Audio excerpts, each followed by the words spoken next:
आता पहिल्यांदा याच्यामध्ये आपल्याला काय काय बघायचं आहे, तर हेरिडिटी सेकंड आपण बघतोय आणि त्याच्यामध्ये हेरिडिटी. आता या हेरिडिटी म्हणजे काय, तर transfer of characters from parents to offspring is called as heredity.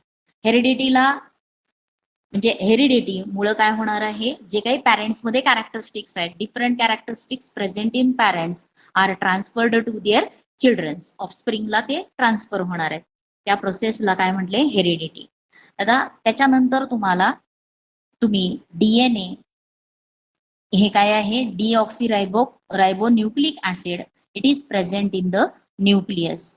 आता त्या डीएनए मध्ये जे काही आपल्याला लागणारे प्रोटीन्स आहेत, ते प्रोटीन्स सिंथसाइज करण्याची माहिती, इन्फॉर्मेशन ज्या पार्ट वरती प्रेझेंट असते डीएनएच्या, त्याला म्हटलेलं आहे जीन्स. त्याच्यानंतर आता जे काही प्रोटीन्स आहेत, वेगवेगळे प्रोटीन्स, ते काय ठरवणार आहेत, जे काही जीन्स आहेत. मग प्लांट्सची हाईट असेल, मग प्लांट जास्त हाईट होणार आहे का तो शॉर्टर हाईटचा होणार आहे, तर त्याच्यामध्ये प्रेझेंट असलेल्या ग्रोथ हार्मोन वरून ते कळणार आहे.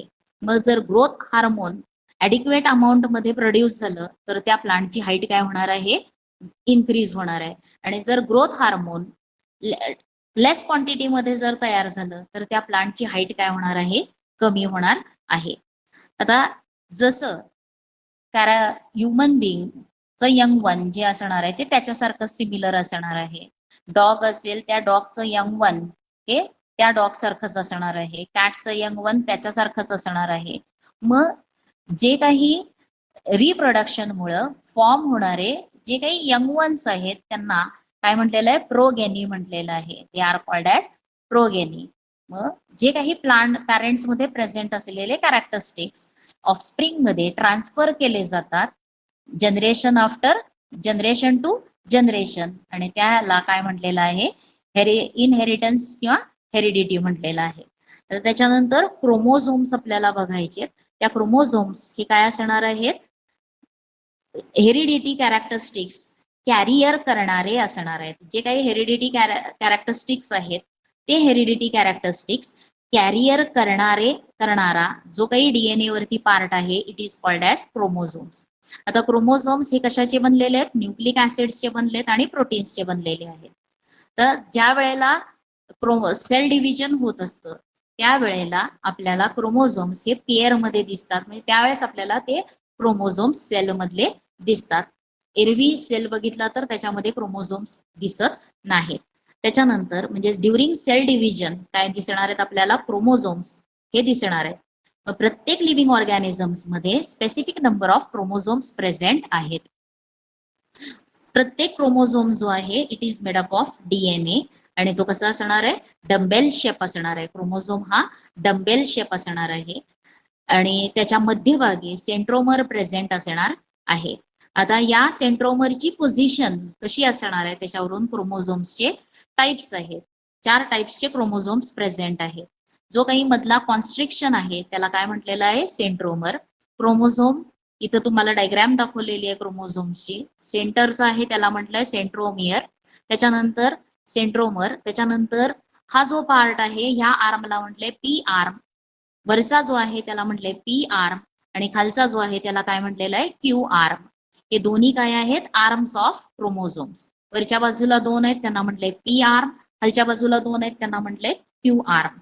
आता क्रोमोझोम्सचे टाइप्स कोणते आहेत, तर क्रोमोझोम्सचे टाइप्स हे 4 आहेत. पहिलं आहे मेटासेंट्रिक क्रोमोझोम, त्याच्यानंतर दुसरं आहे sub metacentric chromosome, acrocentric chromosome आणि नंतर आहे टेलोसेंट्रिक क्रोमोझोम. आता मेटासेंट्रिक क्रोमोझोम याच्यामध्ये centromere is in between the क्रोमोझोम्सच्या बरोबर मध्ये काय असणार आहे, सेंट्रोमर असणार आहे. Centromere is exactly in the mid point in the chromosome, त्याला म्हटलंय metacentric chromosome and its shape is English letter V. त्याच्यानंतर सब मेटासेंट्रिक क्रोमोझोम आणि त्याच्यामध्ये सेंट्रोमर जो आहे तो centromere is somewhere near the mid point in this chromosome, म्हणजे पूर्ण मध्य मिड पॉइंटला नाही तर मिड पॉइंटच्या जरा जवळ असं असणार आहे. आणि त्याच्यामुळं त्याचा जो शेप आहे तो कसा असणार आहे, एल शेप असणार आहे. त्याच्यानंतर ॲक्रोसेंट्रिक हा जो क्रोमोझोम आहे त्याच्यामध्ये सेंट्रोमर हा एका एंडला असणार आहे. सेंट्रोमर हा काय असणार आहे, is near one end of this chromosome आणि इट्स शेप इज, आता त्याच्यामुळे त्याचा शेप काय असणार आहे, इंग्लिश लेटर जे सारखा. आणि त्याच्यानंतर टेलोसेंट्रिक क्रोमोझोम जो आहे त्याचा सेंट्रोमर हा एका एंडला असणार आहे. It is the centromere is right at one end आणि therefore the shape is English letter I. आता क्रोमोझोम्स जे आहेत त्या क्रोमोझोम्सचे generally in somatic cell chromosomes are in pairs. आता सोमॅटिक सेल्स मध्ये काय असणार आहेत, क्रोमोझोम्स पेअर मध्ये असणार आहे. If the pair consist of similar chromosomes by shape and organisation they are called as homologous chromosome. आता सोमॅटिक सेल्स मध्ये प्रेझेंट असलेले क्रोमोझोम्स हे कसे असणार आहेत, पेअर्स मध्ये असणार आहेत. आणि सगळ्या पेअर्स मधले क्रोमोझोम्स, प्रत्येक पेअर मधले क्रोमोझोम्स जर सिमिलर असतील, त्यांचा शेप ऑर्गनायझेशन त्यांचं सेम असेल तर त्या क्रोमोझोम्सला काय म्हटलंय, होमोलोगस क्रोमोझोम्स. आणि जर इफ दे आर डिफरंट म्हणजे ते वेगळे असतील, त्यांचा आकार वेगळा असेल, ऑर्गनायझेशन वेगळा असेल तर they are called as heterologous chromosomes. आता in case of organisms that reproduce sexually, one of the chromosomal pair is different from all than the other. आता जे लिव्हिंग ऑर्गॅनिझम्स यांच्यामध्ये जे रिप्रोडक्शन आहे ते रिप्रोडक्शन जर सेक्शुअल मेथड न होत असेल तर त्यांच्यामध्ये एक पेअर ही वेगळी असते, क्रोमोझोमची एक पेअर वेगळी असते आणि त्याला म्हटलंय सेक्स क्रोमोझोम. त्याला काय म्हटलेलं आहे, sex chromosome. Chromosomes of this different pair is called as sex chromosomes and all other chromosomes, आणि उरलेले सगळे जे आहेत क्रोमोझोम्स त्यांना काय म्हटलंय, ऑटोझोम्स म्हटलेलं आहे. ऑटोसोम्स असं म्हटलंय. कळलंय? म्हणजे जे काही लिव्हिंग ऑर्गॅनिझम सेक्शुअल मेथडनं रिप्रोड्यूस होणार आहेत त्यामध्ये एक पेअर क्रोमोझोमची डिफरंट असते, त्याला म्हटलेलं आहे sex chromosome and all others chromosomes are identical, किंवा त्यांना उरलेल्या सगळ्यांना काय म्हटलेलं आहे, ऑटोसोम. आता इथं तुम्हाला एक कॉलम दिलेला आहे आणि त्याच्यामध्ये डिफरंट ऑर्गॅनिझम्स आणखी त्यांच्यामध्ये प्रेझेंट असलेले number of chromosomes. Crab contains 200 chromosomes, maize plant contains 20 chromosomes, frog contains 26 chromosomes, earthworm have 4 chromosomes, potato have 48 chromosomes and human being have 46 chromosomes. आता 46 क्रोमोझोम, प्रत्येक क्रोमोझोम्स हे कसे असणार आहेत, पेअर मध्ये असणार आहेत. ह्युमन बिईंग मध्ये किती पेअर्स आहेत क्रोमोझोम्सचे, 23 पेअर्स आहेत. त्या 23 पेअर्स मधला 23rd पेअर ही सेक्स क्रोमोझोम आहे आणि बाकीचे सगळे 1 to 22 पेअर्स जे आहेत ते काय आहेत, ऑटोझोम्स आहेत. आता हे झालं तुम्हाला टाइप्स ऑफ क्रोमोझोम्स वरती. त्याच्यानंतर डीएनए. आता डीएनए हा जो मॉलिक्यूल आहे त्याचं स्ट्रक्चर कसं आहे ते स्टडी करणारे सायंटिस्ट आहेत वॅटसन अँड क्रिक. त्यांनी एक मॉडेल तयार केलेलं आहे आणि त्या मॉडेलवरून आपण स्टडी करणार आहोत डीएनए स्ट्रक्चर कसं आहे. आता डीएनए हे जो आहे मॉलिक्यूल, हा मॉलिक्यूल सगळ्यात मोठा मॉलिक्यूल आहे प्रोटीन्सचा. It is a macromolecule. Macromolecule म्हणजे काय, मोठा मॉलिक्यूल आहे आणि तो सगळ्या ऑर्गॅनिझम्सच्या न्यूक्लियस मध्ये प्रेझेंट आहे. मग सगळ्या ऑर्गॅनिझम्स मध्ये आहे तो, व्हायरस मध्ये आहे, बॅक्टेरिया टू ह्युमन बिईंग मध्ये प्रेझेंट आहे. आता याच्यामध्ये डीएनए त्याचं स्ट्रक्चर कसं असतं तर इट इज अ, त्याच्यामध्ये 2 पॅरलल थ्रेड्स असतात, त्याचबरोबर 2 parallel threads of nucleotides are coiled around each other. 2 parallel threads आहेत आणि त्यांच्यामध्ये काय प्रेझेंट आहेत, हे न्यूक्लिओटाइड्स, आणि ते कॉइल मध्ये प्रेझेंट असणार आहेत, ट्विस्ट मध्ये प्रेझेंट असणार आहेत. आणि this arrangement is called as double helix. त्याला म्हटलंय डबल हेलिक्स. आणि मग आता आपण त्याचं स्ट्रक्चर बघूयात कसं आहे. आता याच्यामध्ये बघा, इथं तुम्हाला डीएनए स्ट्रक्चर दाखवलेलं आहे.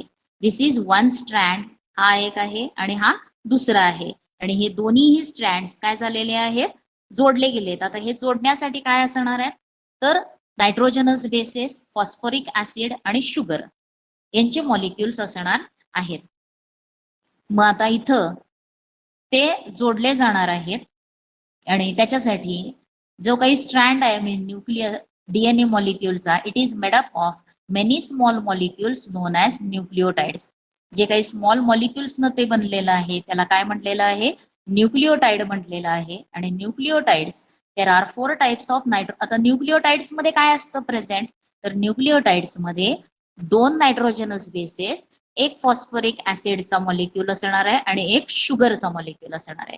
कळलेलं आहे, एक शुगर, फॉस्फरिक ऍसिड आणि 2 काय असणार आहेत, नायट्रोजनस बेसेस. असे न्यूक्लिओटाइड्स एका स्ट्रिप वरती असे असणार आहेत. मग आता इथं 4 टाइप्स ऑफ नायट्रोजनस बेसेस कोणते कोणते आहेत नायट्रोजनस बेसेस, तर there are 4 types of nitrogenous bases. They are adenine, guanine, cytosine and thymine. हे काय आहेत, 4 types of nitrogenous bases. Nitrogenous bases are of 4 types, adenine, guanine, cytosine and thymine. आता adenine आणि guanine त्यांना काय म्हटलेलं आहे, प्युरिन्स. ऍडिनाइन आणखीन ग्वानाइन त्यांना काय म्हटलंय, प्युरिन्स. आणि सायटोसाइन आणि थायमाइन यांना काय म्हटलेलं आहे, पायरिमिडिन्स. त्यांना म्हटलेलं आहे पायरिमिडिन्स. आता यांचा जर आपण शॉर्ट फॉर्म लिहिला, ऍडिनाइन साठी जर ए लिहिलं, त्याच्यानंतर कोणता आहे सायटोसाइन, याच्यासाठी सी लिहिलं, त्याच्यानंतर ग्वानाइन साठी जी लिहिलं आणि थायमाइन साठी टी लिहिलं. कळलंय, बघा, ए सी जी टी. ए म्हणजे ऍडिनाइन, सी म्हणजे सायटोसाइन, जी म्हणजे ग्वानाइन आणि टी म्हणजे थायमाइन. मग आता यांच्यामध्ये बघा, ए आणि जी यांना काय म्हटलेलं आहे, हे आहेत प्युरिन्स. ऍडिनाइन आणि guanine are purines and cytosine and thymine are pyrimidines. Cytosine and thymine are pyrimidines. कळलंय, प्युरिन्स. आता तुम्ही जर अल्फाबेटिकल ऑर्डर मध्ये लिहिलं, डिसेंडिंग ऑर्डर मध्ये लिहिलं, अल्फाबेटिकल ऑर्डर मध्ये त्याला अरेंज केलं, तर ए आणि जी अल्टरनेट जे आहेत ते प्युरिन्स आणि दुसऱ्या अल्टरनेट पेअर ती आहे पायरिमिडिन्सची.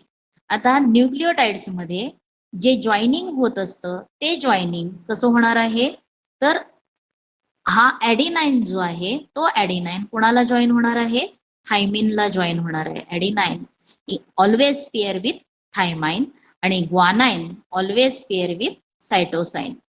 ऍडिनाइन हा कुणाबरोबर होणार आहे जॉईन, थायमाइन बरोबर, आणि ग्वानाइन कुणाबरोबर होणार आहे, थायमिन बरोबर, सायटोसाइन बरोबर होणार आहे. मग आता द स्ट्रक्चर ऑफ न्यूक्लिओटाइड्स. आता न्यूक्लिओटाइडचं स्ट्रक्चर कसं आहे, a molecule of nitrogenous base. त्याच्यामध्ये काय आहे, एक मॉलिक्यूल ऑफ नायट्रोजनस बेस, त्याच्यानंतर phosphoric acid and are each joint to the molecule of sugar. हे दोन्हीही मॉलिक्युल्स कुणाला जॉईन झालेले आहेत, शुगर मॉलिक्यूलला जॉईन झालेले आहेत. आता नायट्रोजनस बेसेस 4 टाइप्सचे आहेत, म्हणून न्यूक्लिओटाइड्स सुद्धा काय असणार आहेत, 4 टाइप्सचे असणार आहेत. न्यूक्लिओटाइड मध्ये काय आहे present, nitrogenous base, phosphoric acid and molecule of sugar. आता ऍडिनाइन, नायट्रोजनस बेसेस 4 टाइप्सचे, म्हणून काय असणार आहेत, न्यूक्लिओटाइड्स सुद्धा 4 टाइप्सचे असणार आहेत. न्यूक्लिओटाइड्स मध्ये प्रेझेंट काय आहे, तर nucleotide consist of nitrogenous base, phosphoric acid and sugar. आता याच्यामध्ये nucleotides are arrange like a chain मध्ये अरेंज केलेले आहेत in a molecule of DNA. The 2 threads of DNA molecule are comparable to the 2 rails. Railway रूळ जसे असतात तसं त्यांना कम्पेअर करता येणार आहे. किंवा फ्लेक्झिबल लॅडर ती ट्विस्ट झाली तर असा आकार त्याचा दिसणार आहे. आता each rail is made up of alternately joined molecules of sugar. आता हे जे असणार आहेत इथं असणार आहेत ते, कळलंय, आणि मग हे जॉईन होणार आहेत. अल्टरनेट काय असणार आहेत, पहिल्यांदा शुगर, इथं जर शुगर असेल तर इथं काय असणार आहे, फॉस्फोरिक ऍसिड. कळलंय का, इथं ह्या रेल वरती हा जो स्ट्रँड आहे त्या स्ट्रँड वरती इथं शुगर मॉलिक्यूल एक असेल तर इथं काय असणार आहे, फॉस्फोरिक असणार आहे. त्याच्यानंतर इथं शुगर, त्याच्यानंतर फॉस्फोरिक, त्याच्यानंतर हा दुसरा स्टँड आपण घेऊयात. आता इथं काय येणार आहे, तसंच असणार आहे. इथं शुगर असेल तर इथं काय असेल, फॉस्फोरिक. आता यांच्यामध्ये काय आहेत, तर नायट्रोजनस बेसेस. मग ग्वानाइन आणखीन थायमाइन, ऍडिनाइन असेल तर काय असणार आहे, थायमाइन असणार आहे. कळले, आणि इथं असणार आहे फॉस्फोरिक ऍसिड. लक्षात आलंय, बघा. आता त्याच्यानंतर इथं लॅडर सारखं प्रेझेंटेशन त्यांचं होणार आहे आणि the pair of nitrogenous bases joint by hydrogen bond. आता हा ॲडिनाइन आणि हा थायमाइन कसे जॉईन होणार आहेत? हायड्रोजन बॉन्ड फॉर्म जॉईन होणार आहेत. इथं जी आणि सी दिलंय, सायटोसाइन आणि किन ग्वानाइन. कुठला बॉन्ड आहे त्यांच्यामध्ये? हायड्रोजन बॉन्ड ते एकमेकांना काय होणार आहेत? जॉईन होणार आहेत. मग थायमाइन हा कोणाबरोबर पेअर होणार आहे? थायमाइन ऑलवेज पेअर विथ ॲडिनाइन आणि ग्वानाइन ऑलवेज पेअर विथ सायटोसाइन. आता त्याच्यानंतरचा पार्ट आहे जीन. आता each chromosome is made up of single DNA molecule. एक प्रत्येक gene is made up of single DNA molecule. Segments of DNA molecules are called as genes. आता म्हणजे chromosomes is made up of single DNA molecule आणि त्याच्यामध्ये त्या DNA मॉलिक्युलच्या एका सेगमेंटला वरती काय प्रेझेंट असणार आहेत? जीन्स असणार आहेत. Due to the variety in the sequence of nucleotides different kinds of genes are formed. आता इथं न्यूक्लिओटाइड्सचा आपल्याला व्हरायटी दिसते वेगवेगळे, त्याच्यामुळं different kinds of genes are formed. These genes are arranged in a line. Genes control the structure and functions of the cell of the body. Genes function काय आहे? It controls the structure and function of the cells and the body. त्याच्यानंतर दुसरं function काय आहे? They transmit the hereditary characteristics from parents to offspring. कळलंय? जीन्सचं function काय आहे? पहिलं, it controls the structure and functions of cell आणि दुसरं काय आहे? It transmit the hereditary characteristics from parents to offspring. Hence they are said to be functional unit of the heredity. हेरिडिटीचं फंक्शनल युनिट कोणतं आहे? तर genes. Genes are functional units of heredity and that is why many similarities are seen between parents and their offsprings. Information about protein synthesis is stored in genes. आता त्याच्यानंतर आता तुम्हाला या lesson मध्ये हे एवढं कळलेलं आहे. इथं तुम्हाला काय दाखवलेलं आहे? एक न्यूक्लियस आहे, सॉरी सेल आहे. त्या सेल मधला न्यूक्लियस मध्ये काय प्रेझेंट आहे? तर क्रोमोझोम्स आणि क्रोमोझोम मध्ये डीएनए आणि डीएनए वरच्या एका स्ट्रिप वरती किंवा एका सेगमेंटला काय म्हटलेलं आहे? जीन्स म्हटलेलं आहे. आता त्याच्यानंतर इथं तुम्हाला बरोबर जे आपण मगाशी स्टडी केलं कसे जोडलेले असतात, तर हे बघा पेअर ऑफ नायट्रोजन बेसेस असणार आहेत. मग ॲडिनाइन, थायमाइन, ग्वानाइन, सायटोसाइन हे जे रेल आहेत दोन, ते rail of DNA made up of sugar and phosphoric acid. ह्या जो रेल आहे तो कसा असणार आहे? त्याच्यावरती एक मॉलिक्यूल शुगरचा असणार आहे, दुसरा असणार आहे फॉस्फोरिक ऍसिडचा. आता परत शुगर, परत फॉस्फोरिक ऍसिड, असा हा रेल. त्या रेल वरती काय असणार आहेत? शुगर मॉलिक्युल्स अँड फॉस्फोरिक ऍसिडचे मॉलिक्यूल प्रेझेंट असणार आहेत. आणि इथं तुम्हाला त्यांचं जॉईनिंग दिसतं. हा असा हे येणार आहे. हे आहेत ॲडिनाइन, थायमाइन. हायड्रोजन बॉन्ड न ते जोडलेले असणार आहेत. इथं असणार आहे शुगर आणि इकडच्या बाजूला काय असणार आहे? फॉस्फोरिक ऍसिडचा मॉलिक्यूल. कळलेलं आहे? असं हे स्ट्रिप वरती दोन हॅलिकल, हे जो हा एक रेल आहे, ही दुसरं, ह्यांच्यावरती हे न्यूक्लिओटाइड्स येणार आहेत. आता त्याच्यानंतर तुम्हाला पुढचा भाग कोणता आहे ते तेवढा फक्त बघूया. बघा, हे झालंय, कळलेलं आहे. आता त्याच्यानंतर तुम्हाला काही क्वेश्चन्स दिलेले आहेत. टाइप्स आहेत इथं. डेफिनेशन्स कोणत्या कोणत्या तुम्हाला लिहायच्या? तर डेफिनेशन मध्ये क्रोमोझोम्सची डेफिनेशन आहे. टाइप्स ऑफ क्रोमोझोम्स माहिती असायला पाहिजेत. त्याच्यानंतर जे काही शेप टाइप्स आहेत, होमोलॉगस क्रोमोझोम्सचा शेप आयडेंटिकल असेल, ऑर्गनायझेशन आयडेंटिकल असेल तर त्यांना म्हटले होमोलॉगस क्रोमोझोम. त्यांचा शेप आणखीन त्यांचा ऑर्गनायझेशन डिफरंट असेल तर त्यांना म्हटले हेट्रोलॉगस क्रोमोझोम्स. त्याच्यानंतर दुसरा सेक्स क्रोमोझोम, आणखीन काय आहेत? ऑटोझोम्स. हे 4 टाइप्स आहेत क्रोमोझोम्सचे. क्रोमोझोम्सचे 4 टाइप्स कोणते आहेत? होमोलॉगस, हेट्रोलॉगस, सेक्स क्रोमोझोम्स, आणखीन काय आहे? ऑटोझोम्स. त्याच्यानंतर तुम्हाला डीएनए त्याची डेफिनेशन माहिती लिहायची आहे थोडक्यात. आरएनए, आता त्याच्यानंतरचा भाग डीएनए न्यूक्लियस मध्ये प्रेझेंट असणार आहे. आरएनए जो आहे तो सुद्धा न्यूक्लियस मध्ये प्रेझेंट असणार आहे. पण डीएनए जो आहे तो न्यूक्लियस मध्येच राहणार आहे. पण आरएनए जो आहे तो आरएनए त्या सेलचा न्यूक्लियसच्या बाहेर सायटोप्लाझम मध्ये सुद्धा येऊ शकणार आहे. RNA हा न्यूक्लियस आणखीन सायटोप्लाझम यांच्यामध्ये न्यूक्लियस मधून सायटोप्लाझम मध्ये येऊ शकणार आहे. तसा DNA हा सायटोप्लाझम मध्ये येत नाही, तो न्यूक्लियस मध्येच राहतो. मग RNA पुन्हा हा एक दुसऱ्या टाईपचा न्यूक्लिक ऍसिड आहे. काय आहे तर रायबोज न्यूक्लिक ऍसिड, आणि it is made up of ribose sugar phosphate molecule and 4 types of nitrogenous bases न तो बनलेला आहे.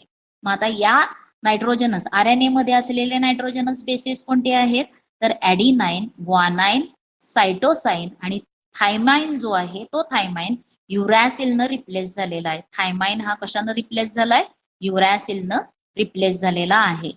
आता अकॉर्डिंग टू द फंक्शन, त्याचे फंक्शन्स कोणते आहेत त्याच्यावरून RNA 3 टाइप्सचे आहेत. त्याच्यामध्ये rRNA, mRNA आणि tRNA असे 3 टाइप्सचे काय आहेत फंक्शन्स आहेत, टाइप्स आहेत RNA चे. आता इथं तुम्हाला RNA हे दिलेलं आहे. RNA हा second important nucleic acid in the cell. This nucleic acid is made up of ribose sugar phosphate molecule 4 types of nitrogenous bases. कोणते आहेत त्याच्यामध्ये ऍडिनाइन, ग्वानाइन, सायटोसाइन आणि थायमाइन हा कशाने रिप्लेस झालेला आहे युरॅसिलनं झालेला आहे. The nucleotide smallest unit of chain of RNA molecule is formed by combination of ribose sugar. आता जो काही रायबोज शुगर फॉस्फेट मॉलिक्यूल आणखीन 1 नायट्रोजनस बेस हे कशामध्ये प्रेझेंट असणार आहे RNAच्या चेन मध्ये प्रेझेंट असणार आहे. Large nucleotides are bounded together to form macro molecule of RNA, आणि according to the function there are 3 types of RNA. त्याच्यामध्ये रायबोसोमल RNA म्हणजेच त्याला म्हटले rRNA, आणि त्याचं फंक्शन काय आहे तर the molecule of rRNA which is a component of ribosome organelle, आणि it is called a ribosomal RNA आणि it performs the function of protein synthesise. rRNA काय करणार आहे प्रोटीन सिंथसाइज म्हणजे प्रोटीन्स तयार करणार आहे. DNA वरची माहिती घेणार आणि तसं प्रोटीन तयार करण्याचं काम कोण करणार आहे rRNA. त्याच्यानंतर मेसेंजर RNA, mRNA त्याला म्हटलंय the RNA molecule that carries the information of protein synthesize from the genes.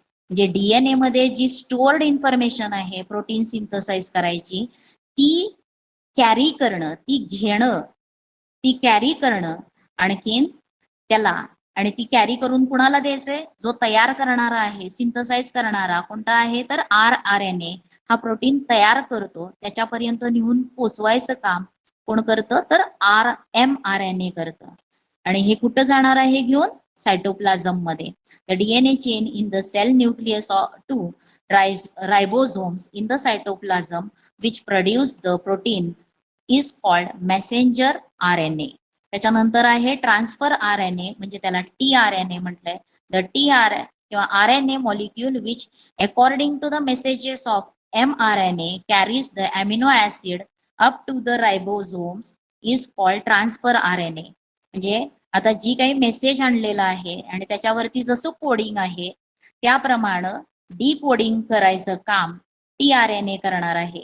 म्हणजे जो काही मेसेज मिळालेला आहे mRNA कडून तर त्याच्याप्रमाणे अमिनो ऍसिड्स जे आहेत ते अमिनो ऍसिड्स ट्रान्सफर करणं रायबोझोम्सला त्याला काय म्हटलेलं आहे ते करणारे जे RNA आहेत त्यांना म्हटले tRNA. आणि इथं तुम्हाला दाखवलेले आहेत हा mRNA, त्याच्यानंतर इथं tRNA आणखीन हा आहे rRNA. लक्षात आलेले आहेत 3 टाइप्स ऑफ RNA. आता त्याच्यानंतर तुम्हाला इथं क्वेश्चन्स दिलेले आहेत ते मी तुम्हाला दिल्यानंतर तुम्ही ते लिहिणार आहात. पहिली गोष्ट जो काही ब्रिज कोर्सचा आहे अभ्यास तो आपल्या वहीमध्ये पूर्ण करायचा आहे, कम्प्लीट लिहायचं आहे. जे मी देते ते एक्सरसाइज सॉल्व्ह करायचे आहेत आणि मग युनिट टेस्ट तुम्हाला सॉल्व्ह करायची आहे. या युनिट टेस्टचे मार्क्स कलेक्ट करायचे, त्याची नोंद करायची आहे.